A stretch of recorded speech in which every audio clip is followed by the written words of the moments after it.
Hello everyone. जैसे कि हम लोग जानते हैं कि हमारी जो बॉडी होती है वो हर एक मोमेंट में हज़ारों मैसेजेस को सेंड करती है, रिसीव करती है। तो बेसिकली ये सारे मैसेजेस कहाँ से ट्रैवल करते हैं और किस तरीके से हमारी बॉडी की फंक्शनिंग होती है। तो आज इस वीडियो में हम इसके बारे में पढ़ने वाले हैं कि ह्यूमन नर्वस सिस्टम के ऑर्गन्स क्या-क्या हैं और हमारा ह्यूमन नर्वस सिस्टम कितने पार्ट्स में डिवाइडेड है। तो चलिए आज का सेशन शुरू करते हैं। आज का टॉपिक शुरू करने से पहले एक चीज़ मैं याद दिलाना चाहूँगी कि डिस्क्रिप्शन बॉक्स में नोट्स की पीडीएफ का लिंक दे दिया है, तो आप वहाँ से जाकर नोट्स की पीडीएफ डाउनलोड कर सकते हैं और पढ़ सकते हैं। तो let's begin our topic organs of human nervous system.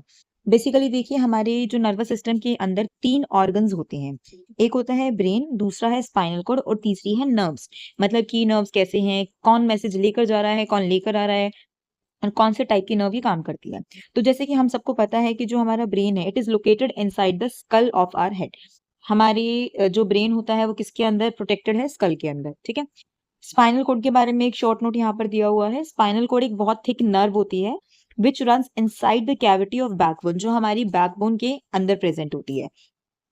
तो चलिए अब हम देखते हैं हमारी बॉडी में कितने टाइप की नर्व्स होती हैं और ये किस तरीके से काम करती हैं, या हमारे बॉडी के कौन से पार्ट को किस हेड से स्पाइनल कोड किस तरीके से लिंक करती है। तो हमारे पास बेसिकली 3 टाइप की नर्व होती है। नंबर 1 होती है क्रेनियल नर्व, नंबर 2 होती है स्पाइनल नर्व और नंबर 3 होती है विसरल नर्व। अब क्रेनियल वर्ड के लिए आप क्रेनियम याद रखेंगे। हम नेक्स्ट क्लास में जो ब्रेन के बारे में पढ़ेंगे तो वहां से आपको ये वर्ड समझ में आ जाएगा कि मैंने क्रेनियम क्यों लिखा है। क्रेनियम क्रेनियल यानी कि हेड, सॉरी क्रेनियम क्रेनियल से आपको याद रखना होगा ब्रेन। यानी कि क्रेनियल नर्व का काम क्या होता है, it connect all the body parts to brain. ये हमारे बॉडी पार्ट्स को ब्रेन से कनेक्ट करती है, राइट।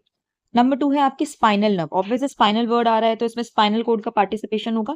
तो स्पाइनल नर्व क्या करती है, जो मैक्सिमम बॉडी पार्ट्स आपके ब्रेन से कनेक्टेड है तो हमारे जो रिमेनिंग पार्ट्स रह जाते हैं उसको वो स्पाइनल कोड से कनेक्ट करती है, राइट। नंबर 3 टाइप की नर्व हमारी होती है विसरल नर्व। विसरल का काम क्या होता है, ये लगा लो कुछ डिफरेंट नेम है। तो ये बाहर से काम नहीं करेगी, ये अंदर का काम करेगी। यानी कि it connect our internal body organ to spinal cord. यानी कि ये हमारे इंटरनल ऑर्गन्स को स्पाइनल कोड से कनेक्ट करती है। तो आई होप आपको टाइप्स ऑफ नर्व समझ में आ गई होगी। तो हमारे पास कितने टाइप की नर्व है, 3, क्रेनियल, स्पाइनल और विसरल। एक चीज आपको याद रखनी है, हमने लास्ट क्लास में न्यूरॉन्स के बारे में पढ़ा था। तो जो ये तीनों टाइप की नर्व्स होती है ना, इनके पास दो दो टाइप की नर्व न्यूरॉन्स होती है। ठीक है। तो पहले होते हैं हमारे सेंसरी न्यूरॉन्स, दूसरे होते हैं हमारे मोटर। सेंसरी मैंने बताया था आप लोगों को कि सेंसरी यानी कि मैसेज लेकर जाएंगे। तो ये क्या करते हैं, हमारे बॉडी पार्ट से ब्रेन तक मैसेज पहुंचाते हैं। सेंसरी न्यूरॉन मतलब सेंस ऑर्गन से ब्रेन तक पहुंचाने का काम करेंगे।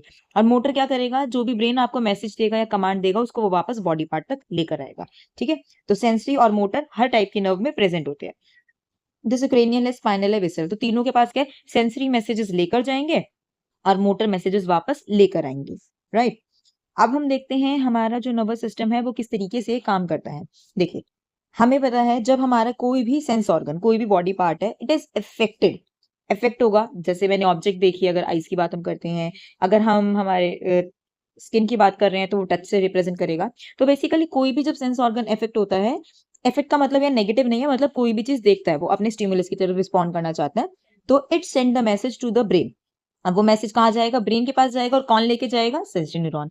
लेकिन एक चीज याद रखनी है कि जो ये मैसेज जाता है, it always travel in the form of electrical impulse. This is the most important thing that you should remind, कि हमारी बॉडी के अंदर यानी नर्वस सिस्टम के अंदर जब भी मैसेजेस ट्रांसपोर्ट होते हैं तो वो इलेक्ट्रिकल इम्पल्स की फॉर्म में होते हैं। तो हमने क्या देखा कि जब सेंस ऑर्गन इफेक्ट हुआ तो सेंसरी न्यूरॉन ने क्या किया, सेंसरी न्यूरॉन मैसेज लेकर गए ब्रेन तक। ठीक है। अब ब्रेन क्या करेगा, ब्रेन एनालाइज कर लेगा। एनालाइज करने के बाद उसका एक्शन डिसाइड करेगा कि अब उस पर आपको किस तरीके से रिस्पॉन्ड करना है। अब रिस्पॉन्ड कर लिया तो मुझे वो बताएगा। अब मुझ तक मैसेज वापस कौन लेके आएगा, वो लेके आएंगे मोटर न्यूरॉन। तो मोटर न्यूरॉन क्या करेंगे, जो भी ब्रेन की कमांड होगी वो आपके सेंस ऑर्गन या हमारे बॉडी पार्ट तक वापस पहुंचा देंगे। यानी कि इफेक्शन के बाद सेंस ऑर्गन तो सेंसरी न्यूरॉन तो मैसेज लेकर गए, और ब्रेन ने एनालाइज करने के बाद जो मैसेज वापस मुझे पहुंचाया वो मोटर न्यूरॉन लेकर आए। ठीक है। तो इन दिस वे, इस तरीके से जो हमारा पूरा नर्वस सिस्टम में काम करता है। बट जब कॉम्प्लिकेटेड डिसीजन की बात आ जाती है, यानी कि जहां पर कंफ्यूजन अराइज हो जाती है, तो वहां पर ब्रेन और स्पाइनल कोड दोनों को एक साथ काम करना पड़ता है। ठीक है। मतलब किसी एक का काम नहीं है कि इसे स्पाइनल कोड या ब्रेन ही काम करेंगे, तो यहाँ पर दोनों एक दूसरे के साथ काम करते हैं, राइट। अब हम देखते हैं हमारे टाइप ऑफ नर्वस सिस्टम, यानी कि ये इंपॉर्टेंट पार्ट है आपका, इसमें आपसे इंडिविजुअल भी पूछा जा सकता है। तो हमारे नर्वस सिस्टम 2 टाइप के होते हैं। पहला है पेरिफेरल नर्वस सिस्टम। ठीक है। नंबर 2 है सेंट्रल नर्वस सिस्टम। तब हम देखते हैं कि इनमें बेसिकली आपको क्या क्या रीड करना है। पेरिफेरल आपका दो टाइप का है, सबसे फर्स्ट है वॉलेंट्री और नंबर 2 है इनवॉलेंट्री। अगर आप लोगों को याद होगा तो 9th क्लास में आपने वॉलेंट्री और इनवॉलेंट्री टर्म सुनी थी, ठीक है, जो टिश्यू चैप्टर हमने किया था वहां पर था ये, जब हमने मसल सेल्स के बारे में स्टडी किया था। तो वॉलेंट्री और इनवॉलेंट्री होती है हमारी पेरिफेरल नर्वस सिस्टम के अंदर, और हमारा जो ब्रेन और स्पाइनल कोड आता है वो बनाता है हमारा सेंट्रल नर्वस सिस्टम। तो अब हम देखेंगे हमारा पेरिफेरल नर्वस सिस्टम क्या होता है। देखो, all the nerves of the body together made up the peripheral nervous system. जो हमारी नर्व्स होती हैं वो मिलकर क्या बनाती हैं, पेरिफेरल नर्वस सिस्टम। ठीक है, इसको याद करना बहुत आसान है, ये इंपॉर्टेंट है क्योंकि इसमें आपकी जो दोनों टाइप है इनवॉलेंट्री और वॉलेंट्री, इनमें डिफरेंस पूछा जाता है हमसे। मतलब इसकी 50-50 वाली पॉसिबिलिटी होती है कि 50% चांसेस है ये आएगा और 50% चांसेस है ये नहीं आएगा।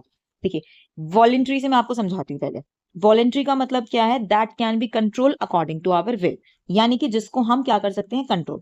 It help us in taking voluntary action. Voluntary यानी कि जो हमारे कंट्रोल में है।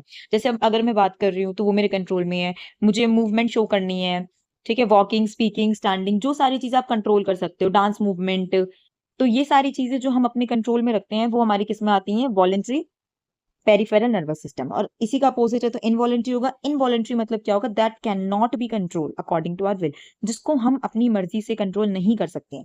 यानी कि अब जब कंट्रोल नहीं कर सकती तो ये क्या, सेल्फ गवर्निंग नर्वस सिस्टम है, यानी ऑटोनॉमिक, जो खुद से काम करेगा। अब जो चीज खुद से काम करती है हमारे बॉडी में कौन से हैं, जैसे एक्सटर्नल बॉडी पार्ट्स को तो आप कंट्रोल कर सकते हो, तो वो आपके वॉलेंट्री में आते हैं। और हमारे जो इंटरनल ऑर्गन्स है वो हमारे किस में आएंगे, इनवॉलेंट्री। तो इनवॉलेंट्री का बेसिकली क्या हुआ, it controls and regulates the function of internal organ, जो अपने आप काम करते हैं, राइट। तो इसमें एग्जाम्पल क्या है, जैसे आपका ब्रीदिंग हो गया, ठीक है, हार्ट बीट हो गई, डाइजेशन प्रोसेस है, स्वेटिंग है, हमारी रेस्पिरेशन है, एक्सक्रीशन है, यानी हमारी जो भी लाइफ प्रोसेस चलती है इंटरनली, वो सारी हमारी इनवॉलेंट्री नर्वस सिस्टम के अंदर आती है। आई होप आपको ये समझ में आया होगा। हम आज का लास्ट टॉपिक देखते हैं स्पाइनल कोड के बारे में। इसके बाद सेंट्रल नर्वस सिस्टम का सेकंड पार्ट ब्रेन हम नेक्स्ट वीडियो में पढ़ेंगे। तो सेंट्रल नर्वस सिस्टम में बेसिकली कितने पार्ट्स है, 2 पार्ट्स हैं। नंबर 1 है ब्रेन और नंबर 2 क्या है, स्पाइनल कोड। तो हम सबसे पहले पढ़ेंगे स्पाइनल कोड। जैसे कि आपको यहाँ पर एक स्ट्रक्चर विजिबल होगा, ये ऊपर हमारा क्या है, ब्रेन। तो यहाँ से जो ये लॉन्ग ट्यूब आ रही है, यही हमारी क्या है, स्पाइनल कोड है यहाँ पे। ठीक है, तो spinal cord it is cylindrical in shape. सबसे पहली बात, सिलेंड्रिकल होती है ये, ठीक है, ये सबसे फर्स्ट चीज क्या है, सिलेंड्रिकल है। It begins from medulla. Medulla क्या होता है, हमारे ब्रेन का जो लास्ट पार्ट होता है, मतलब कि सबसे एंड, जिसको हम लोग वो हमारी हिंदी में वो बोलते हैं ना, जैसे जो बैक साइड ऑफ नेक पे होता है, गुद्दी जिसको बोलते हैं, वो मेडुला होता है। एंड कॉलम एक्सटेंड डाउनवर्ड, और ये ऊपर से क्या कर रही है, ये नीचे की तरफ आ रही है, यानी कि इसका मोशन ये है। It is enclose in a bony cage. इसके ऊपर भी हमारा जो है बोन स्ट्रक्चर होता है, जो इसको प्रोटेक्ट करने के लिए यूज होता है, जिसको हम क्या बोलते हैं, वर्टिब्रेट। आपको ये याद रखना है, बेसिकली ये आपका इंपॉर्टेंट पॉइंट है, एमसीक्यू में हमसे पूछा जाता है। स्पाइनल कोड में टोटल कितनी नर्व्स होती हैं, कितना पेयर ऑफ नर्व्स होती है, तो उसमें होती है हमारी 31 पेयर ऑफ नर्व्स। ठीक है, तो ये थी आज की क्लास, जिसमें हमने क्या क्या देखा, जिसमें हमने सबसे पहले organs of human nervous system के बारे में देखा, फिर हमने नर्व्स की टाइप पढ़ी, फिर हमने देखा कि हर टाइप के नर्व्स में 2 न्यूरॉन्स होते हैं, sensitive motor, working of nervous system. फिर हमने देखा कि नर्वस सिस्टम बेसिकली 2 टाइप के होते हैं, पेरिफेरल और सेंट्रल नर्वस सिस्टम। पेरिफेरल के बारे में पढ़ा, जिसमें वॉलेंट्री और इनवॉलेंट्री होते हैं, और फिर हमने पढ़ा स्पाइनल कोड के बारे में। तो अब हम नेक्स्ट वीडियो में हमारे ब्रेन के बारे में पढ़ने वाले हैं, जो आपका इंपॉर्टेंट क्वेश्चन है, कंप्लीट भी पूछा जाता है और इंडिविजुअल उसमें से क्वेश्चंस भी बन जाते हैं आपके। तो आई होप आज का लेक्चर आपको यूजफुल लगा होगा। अगर आपको आज का लेक्चर यूजफुल लगा है तो like my video, subscribe to my channel and kindly share it with your friends. आज की क्लास एंड करने से पहले मैं एक बार फिर याद दिलाना चाहूंगी कि डिस्क्रिप्शन बॉक्स में नोट्स की पीडीएफ का लिंक दे दिया है, तो आप वहां से जाकर फ्री नोट्स डाउनलोड कर सकते हैं और पढ़ सकते हैं। तो अब हम नेक्स्ट वीडियो में मिलते हैं नेक्स्ट टॉपिक के साथ।